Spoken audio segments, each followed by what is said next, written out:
साईं राम सभी साईं भक्तों को। आप सभी साईं भक्तों का बाबा के YouTube चैनल एहसास साईं पर हार्दिक स्वागत है।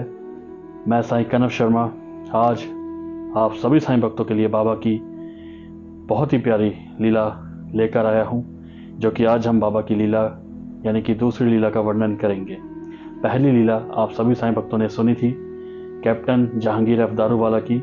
अगर अभी तक आपने वो लीला नहीं सुनी है तो डिस्क्रिप्शन पे मैं लिंक शेयर कर दूंगा। आप लिंक को क्लिक करेंगे और आप वो लीला को सुन पाएंगे।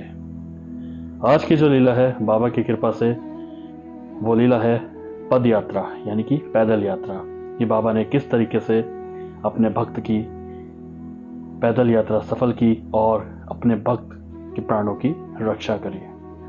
और अगर अभी तक आपने चैनल को सब्सक्राइब नहीं किया है तो मैं आपसे निवेदन करता हूँ, बाबा के यूट्यूब चैनल को सब्सक्राइब करें, बेल आइकन को प्रेस करें ताकि आप बाबा की लीलाओं को सुन सकें। तो आज की लीला बहुत ही खास होने वाली है, क्योंकि ये लीला आप में से किसी साईं भक्तों ने शायद ही सुनी हो। क्योंकि बाबा की लीलाओं का तो जितना हम वर्णन करें उतना ही कम है। तो आइए शुरू करते हैं बाबा की दूसरी लीला, यानी कि जो हमारा कॉन्सेप्ट है श्री साईं की अद्भुत लीलाएं। रामकृष्ण जी कुठारे बाबा के परम भक्त थे। उनका जन्म सन 1908 में हुआ था और उनका परिवार पहली बार शिरडी सन 1911 में गया था। और इनकी जो जाति थी वो पाथरी जाति थी, यानी कि पाथरी जाति के थे। और सन 1911 में जब ये शिरडी पहुंचे, बाबा की द्वारकामाई में गए, तो ये वहाँ पे क्या देखते हैं कि बाबा उस समय अपने भक्तों को विभूति बांट रहे थे। आप सभी साईं भक्त द्वारकामाई तो गए ही हैं जो शिरडी गए हैं, तो आप सभी ने देखा होगा कि बाबा की दूनी माई के बिल्कुल सामने बाबा की एक तस्वीर है जो कि श्यामराव जयकर जी ने बनाई थी। और वहीं पर बाबा बैठा करते थे और रेलिंग पे अपना हाथ रखकर बाबा अपने भक्तों को विभूति बांटा करते थे। और ये दृश्य देखकर उनका परिवार भावुक हो गया। उन्होंने बाबा को प्रणाम किया और बाबा से विभूति लेकर और साथ में एक फ़ोटो जो श्यामराव जयकर जी ने बनाई थी वो लेकर अपने घर आए और उस फोटो की वो पूजा अर्चना करने लगे।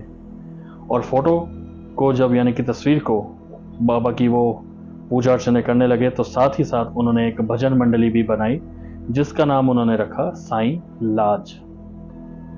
सन 1913 में रामकृष्ण जी कुठारे के जो पिता थे उनको निमोनिया हो गया था। और निमोनिया उस समय बहुत ही भयंकर बीमारी थी जिसका इलाज नामुमकिन था। उस समय के प्रसिद्ध डॉक्टर जिनका नाम डॉक्टर नाइक था, वो इलाज के लिए आए उनके, लेकिन अंदर से उनको ये पता था कि ये बच नहीं पाएंगे, क्योंकि वो डाउटफुल थे कि ये ठीक भी हो पाएंगे या नहीं हो पाएंगे। तो जब उनकी पत्नी को ये पता चला तो उनकी पत्नी ने बाबा से ये शपथ ली कि बाबा, अगर मेरे पति ठीक हो जाएंगे तो मैं शिरडी पद यात्रा करूंगी। और जब उन्होंने ये शपथ ली तो उस समय जो उनकी भजन मंडली थी साईं लाज जो उन्होंने बनाई थी, तो वो बाबा के भजनों का गुणगान करने लगी। लगभग रात्रि 10 बजे के आसपास उनकी जो तबीयत थी उनके पति की वो थोड़ी और ख़राब होने लगी, वो थोड़ा सीरियस होने लगे। तो उस समय डॉक्टर ने जो है उनको इंजेक्शन दिया और दवाई दी, लेकिन डॉक्टर ने ये कह दिया था कि अब ये बच नहीं पाएंगे। ये सुनकर उनके रिश्तेदारों ने भगवद गीता का पाठ करना शुरू कर दिया और भजन मंडली ने भी बाबा का भजनों का गुणगान करना शुरू कर दिया। और जो भजनों के गुणगान थे वो सुबह 4 बजे तक चले। और उनकी जो पत्नी थी वो बहुत रोई और उन्होंने बाबा से हाथ जोड़कर कहा कि बाबा, मेरे पति के प्राणों की रक्षा करिए। इतने में ही लगभग उस समय 1 बजा होगा रात्रि का, उनके पति की तबीयत और ख़राब होने लगी, यानी कि उनके पति की सांस की दिक्कत होने लगी, घबराहट होने लगी और काफ़ी उनकी सीरियस कंडीशन हो गई थी। और उस समय जब डॉक्टर ने उनको इंजेक्शन दिया, जहाँ डॉक्टर ने इंजेक्शन दिया और जहाँ उनकी पत्नी ने बाबा से प्रार्थना की अपने पति के लिए, तो वो उस समय उनके पति ठीक होने लगे। और डॉक्टर भी ये देखकर हैरान हो गए और डॉक्टरों ने ये कहा कि अब आपके पति जो हैं उनको कोई परेशानी नहीं है, वो अब यानी कि उनको कोई खतरा नहीं है। तो ये सुनकर उनकी जो बीवी थी, उनकी पत्नी थी, उनको थोड़ा सा रिलैक्स हुआ। और जो भजन थे वो सुबह 4 बजे तक चले। और जब भजन 4 बजे तक चले और देखा कि उनके पति अब थोड़े से ठीक हो गए हैं, तो भजन मंडली ने उनको ये याद करवाया कि उन्होंने जो शपथ ली थी अब वो पूरी करने का समय आ गया है। तो उनके रिश्तेदारों ने कोपरगांव में 5 बैलगाड़ियां मंगवाई, लेकिन उन बैलगाड़ियों में वो नहीं बैठी, यानी कि उनकी पत्नी नहीं बैठी, क्योंकि उन्होंने तो बाबा से शपथ ली थी कि मैं पद यात्रा करूंगी। तो कोपरगांव से वो शिरडी के लिए रवाना हो गए। जैसे ही शिरडी पास आने लगी, वैसे ही आगे रास्ता और कठिन होने लगा। रास्ते में पत्थर इतने थे और काफ़ी चुभन वाला रास्ता था, जिसके कारण उनके पैरों में छाले पड़ गए थे और पैर पूरी तरह सूज गए थे। तो उन्होंने सोचा कि क्यों ना मैं एक वृक्ष के नीचे थोड़ा सा आराम कर लूँ और फिर उसके बाद मैं अपनी पद यात्रा कंटिन्यू करूँगी।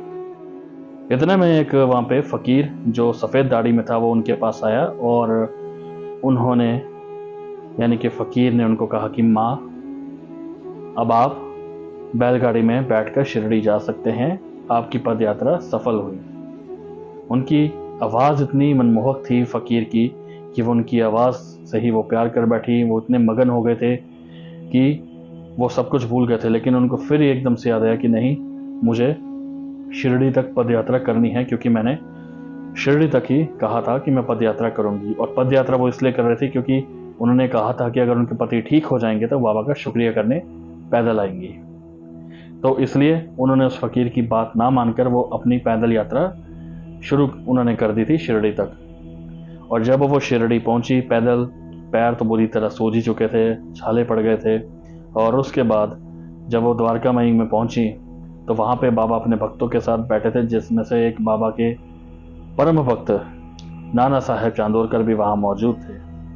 और जब वो द्वारका माई में पहुंचे तो बाबा ने नाना साहेब चांदोरकर जी को कहा कि मैंने माँ को कहा था कि आपकी जो शपथ है वो पूरी हो चुकी है, अब आप बैलगाड़ी में बैठकर शिरडी आ जाइए, लेकिन इन्होंने मेरी बात नहीं मानी और अब देखो इनके पैर कितने सूज गए हैं और कितने छाले पड़ गए हैं। लेकिन बाबा ने कहा कि कोई बात नहीं, इनके पैर शाम तक ठीक हो जाएंगे। और उन्होंने बाबा को, यानी कि उनकी पत्नी ने, उनके पूरे रिश्तेदारों ने बाबा को प्रणाम किया, बाबा को शुक्रिया किया, शुक्राना करा कि बाबा ने उनके पति के प्राणों की रक्षा करी और उनकी जो पद यात्रा थी, यानी कि पैदल यात्रा थी, वो सफल पूर्वक की। और बाबा के जो वचन थे वो सत्य निकले कि बाबा ने उनकी पत्नी को ये कहा था कि इनके पैर शाम तक ठीक हो जाएंगे, क्योंकि देखिए बाबा जो भी वचन कहते हैं हमेशा सत्य वचन कहते हैं, जैसे बाबा ने 11 वचनों में भी अपने वचन कहे हैं। तो ये लीला पद यात्रा यही समाप्त होती है।